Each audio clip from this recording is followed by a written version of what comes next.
Hello, so today I'm going to be doing a ranking video going over my personal top 10 favorite slasher films of all time.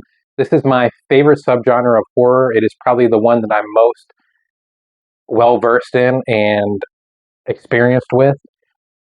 These aren't necessarily the 10 greatest slasher films of all time, they're just the ones that I personally find the most enjoyment out of and want to spotlight. If you have a differing opinion and you want to share your top 10 favorite slashers or just your couple favorites, go ahead and leave a comment and like this video if you enjoyed my ranking and want to continue to see more and more videos like this. And then at the end of this, I'm going to cut and include my most recent Blu-ray pickups just as an update since my movie collection video. Enjoy. So up first on my ranking list is my number 10 favorite slasher film of all time. I went back and forth on whether or not to include it. I couldn't really argue for any other film making this list other than this film in my head. And the influence and the objective quality of this film cannot be argued against. And that is John Carpenter's Halloween. It is nearly perfect. Almost every single scene in that film is influential, iconic, recognizable. The score is incredible. The kills are memorable. The costumes are amazing. It launched Jamie Lee Curtis's career. It spawned the greatest horror franchise of all time, in my opinion. No horror franchise reaches the peaks of that franchise, and this is the one that started it all. And unlike some other franchises, it's only been topped once, in my opinion, the original Halloween, and that's going to be included in this entry. In this ranking. It's the only franchise that has more than one film on this list, and it's going to be a very unpopular opinion when I get to that. But for now, John Carpenter's Halloween is the 10th best slasher film for me. My number 9 favorite slasher film is a very specific to me film. It feels very Giallo-like, even though it is not a Giallo. It has a lot of elements that appeal to the senses of somebody who loves Giallo films like me, where you have a black glove, POV shot killer running around. The editing is very Giallo-like and also very, very, very weird. The editing in this film is insane. There are super long takes of things happening that amount to almost nothing, and for some reason that appeals to me personally. I like very weird slashers. I like weird characters. I like seeing people do, things in slashers. I don't know. Graduation Day is my number 9 favorite slasher film of all time. There is extended scenes of a band playing rock music where that goes nowhere except for it's edited into somebody else being killed. But it goes on way longer than any other slasher film would ever let that go on. There is a gymnast scene that doesn't amount to a kill like you would think, which is almost inverting your expectations in a way, because the way that it is filmed and edited and shot and put into the film, you would expect that gymnast scene to amount to a death, and instead the person is killed off afterwards. The kills aren't amazing, although the football scene where the guy is getting the football blade through his stomach is absolutely insane. And another reason why I think it feels very Giallo-like, because there's a lot of weird kills in Giallo films. But for me, this is a very specific to me film. I love it. I could rewatch it right now, even though I watched it a couple days ago, and still find the same amount of enjoyment out of it. My number 8 favorite slasher film of all time is The Town That Dreaded Sundown, the original one from the 70s. And I know that I said that John Carpenter's Halloween, there's basically a before and after when it comes to that film. Most films that came out before Halloween that you would classify as a slasher get thrown into a proto-slasher label. And I think that's because a lot of times they didn't have a lot of the same tropes. You weren't expecting the same things. You didn't know what to expect when you went into something like The Town That Dreaded Sundown in 1977 before you've seen Halloween and a whole 5 or 6 years worth of slasher films that sort of repeat the same ideas. This one takes a very true crime-esque approach to a slasher film that you don't really see in a lot of other slasher films. Out of all the films on my list, this one feels the most likely to be based on a true story. Like, you could show this to somebody and say, these events actually happened, and this would be the most reasonable to assume was actually true. Up next is my number 7 favorite slasher film of all time, and this is going to be my most controversial opinion. I said that there was another Halloween film on my list, and I wasn't talking about Halloween 2, I wasn't talking about Halloween 4, I was not talking about Halloween 3, which isn't a slasher. It wouldn't make sense to put it on this list. But my favorite Halloween film of all time, and the one that I could rewatch any day of the week, find insane amounts of enjoyment out of it, is Halloween Kills. This is the most recent film that is on this list. In fact, I think it's the only film released after 2000, maybe even after 1990, that is even on this list for me. Um, there are so many memorable moments in that film.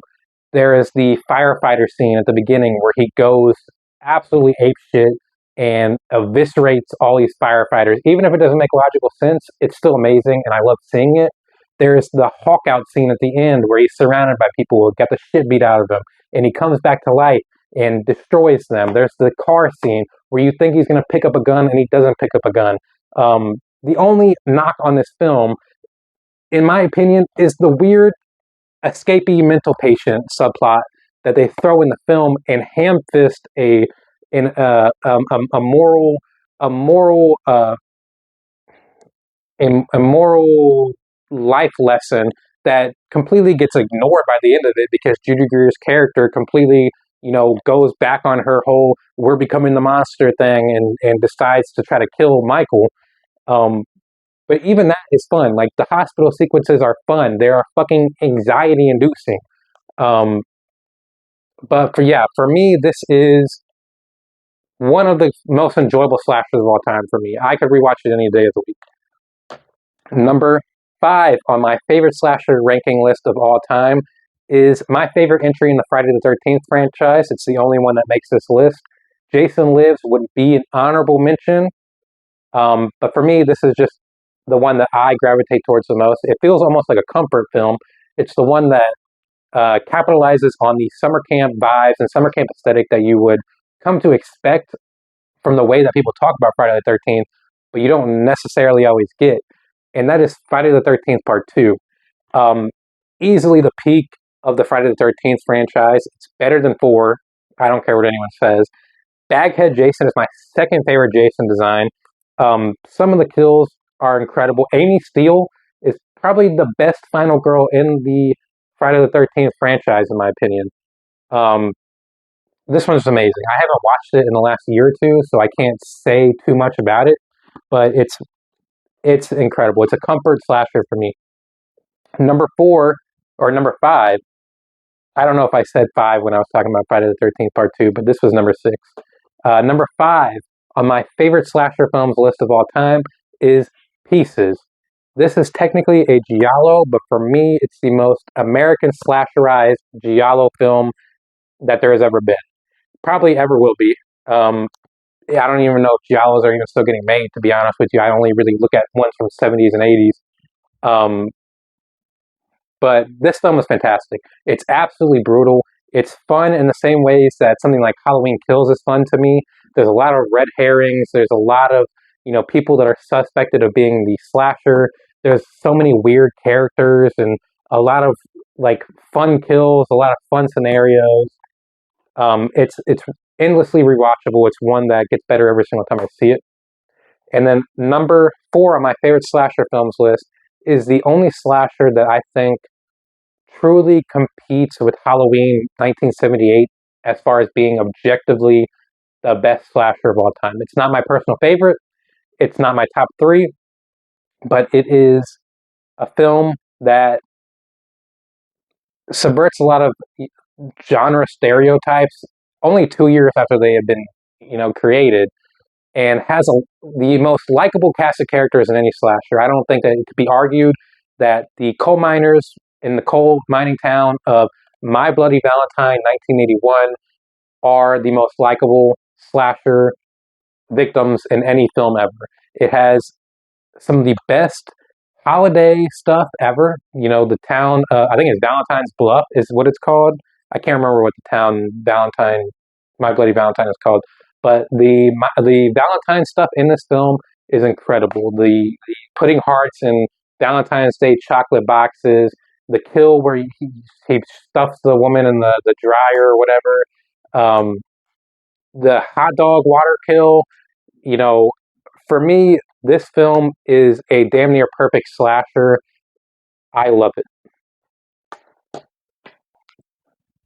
Number three on my favorite slasher ranking list is my favorite holiday horror film. It's my favorite holiday slasher. It's my favorite Christmas horror.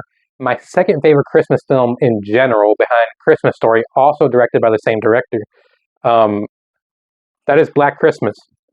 This came out about a year before John Carpenter's Halloween, and it deserves a lot more recognition as far as being an early slasher and, setting a lot of the standards as far as tropes and what you would come to expect out of a slasher. There's a lot of giallo elements with POV shots and the murder weapons and the way that the film is paced, in my opinion. But um, it's definitely a slasher. It's not a giallo, and um, I just think it's amazing. I think that visually it's amazing. I love the way that it's lit. I love the phone call stuff, which I don't know if it created the stranger is calling from inside the house trope in horror films. I don't know when a stranger I don't know when a stranger calls came out. I think that might have established it, but for me, Black Christmas is my third favorite slasher film of all time. Up next is my second favorite slasher film, and I went back and forth on whether or not to even consider this a slasher. I know a lot of people call this a proto slasher, just like they do with Calendar at Sundown, films like The Severed Arm, and plenty of other slashers that came out in the 70s, because we like to believe that slashers didn't exist before Halloween. Um, but most people consider this franchise a slasher, but they don't consider this film a slasher. So I'm including it. My number two favorite slasher film of all time is the original Texas Chainsaw Massacre, directed by Tobe Hooper. This is, to this day, one of the most unsettling films of all time, in my opinion. Um, the setting is incredible. It has a lot of fun, interesting characters in it. The kills are great. The introductions are great. Leatherface coming out of the room and grabbing the guy and hitting him in the head and then dragging him back and slamming the door is iconic. You could show anybody that likes horror movies just the shot of the hallway with the door at the end, and they're gonna know what movie this came from. Um, it's it's a masterpiece in my opinion. I don't know if it's considered a straight up slasher or not, but I'm including it. I didn't include Hellraiser because I personally don't believe it's a slasher. I would have put it on my list, but for me, this is one of the greatest slasher films of all time.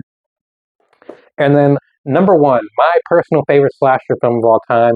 If I had to erase all other movies from existence and could only keep one for the rest of my life, I would pick this film to rewatch, and that is Sleepaway Camp. This is a very specific to me pick. I know that it's beloved in the horror community, but I don't think it's beloved to the extent of saying, "Oh, it's my favorite film of all time" by a lot of people. Um, there is not a film that does summer camp slashing as good as this one. Friday the 13th doesn't. The Burning is amazing, but The Burning is not as good of a summer camp slasher as this film. I love everything about this movie. I love the water balloon scene where they're on the house for some reason, or they're on top of the cabin throwing water balloons. The baseball scenes. The when they're at the rec center in the summer camp and they're eating and they're hanging out and they're doing the dance thing. Um, the ending twist is the greatest twist ending in the history of horror films. There are a couple that come kind of close, but for me, there is not a twist ending in a horror film as good as this one. The kills are amazing. I love the curling iron kill, where you're just showed the curling iron in the shadow and it comes down. I love the archery kill. The I think he's cooking corn cobs in a giant pot when the weird pedophile guy gets flipped over into the pot of boiling water. Everything about this movie is amazing to me. I love it. I have my copy signed by Felissa Rose. It is probably one of the things I cherish the most in my horror movie collection and my physical media collection in general. Endlessly rewatchable to me. my favorite film of all time. And that is my top 10 favorite slasher films. If if you have a differing opinion and you want to leave a comment saying, oh, hey, this is my favorite slasher films list, these are the ones that I love the most, go ahead and leave that in the comments section. Like the video if you like my list. Next week, I plan on doing I watched 3 films from 1981 video. I'm going to try to make that a series of videos where I watch 3 films I've never seen from a random year of horror. I'm starting with 1981 because it's the greatest year in horror history, in my opinion.